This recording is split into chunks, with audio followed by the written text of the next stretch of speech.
नमस्कार मित्रांनो, तारक मेहता का उल्टा चष्मा या मालिकेतून तारक मेहता ही भूमिका साकारणारे प्रसिद्ध अभिनेते शैलेश लोढा अर्थातच सर्वांचे लाडके तारक मेहता यांनी आता शोच्या निर्मात्यांवरती म्हणजेच असित कुमार मोदी यांच्यावरती एक आता केस दाखल केलेली आहे आणि त्यांचे कारणही आता समोर आलेले आहे।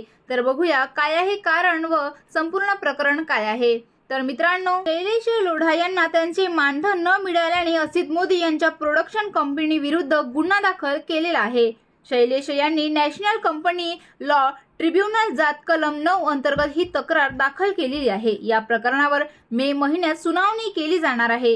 हे प्रकरण न्यायालयात असल्याने मी आता यावर बोलणार नसल्याचे शैलेश लोढा यांनी सांगितले आहे आणि यावरती असित कुमार मोदी यांची देखील काही प्रतिक्रिया आलेली नाही। त्यांनी या प्रकरणावर प्रतिक्रिया देण्यास पूर्णपणे नकार दिलेला आहे। परंतु या शोचे प्रोजेक्ट हेड असलेल्या सोहेल रमाने सांगितले की आम्ही शैलेश यांना मेल आणि फोनद्वारे आवश्यक सर्व कागदपत्रांची पूर्तता करण्याची आणि त्यांचे उर्वरित मानधन घेऊन जाण्याची विनंती केली होती। आम्ही त्यांना त्यांचे मानधन देण्यास कधीच नाही म्हटले नाही। प्रत्येक कंपनीत नोकरी सोडल्यानंतर काही पेपरवर्क करून मगच उर्वरित पगार दिला जातो। त्यांनी तक्रार करण्यापेक्षा पद्धत फॉलो करायला पाहिजे होती आणि आता यावर ते काय निर्णय घेतात हे पाहणे महत्त्वाचे ठरणार आहे। तुम्हाला जर हा व्हिडिओ आवडला असेल तर व्हिडिओला लाईक करा, चॅनलला शेअर करा व सबस्क्राईब करायला विसरू नका। धन्यवाद।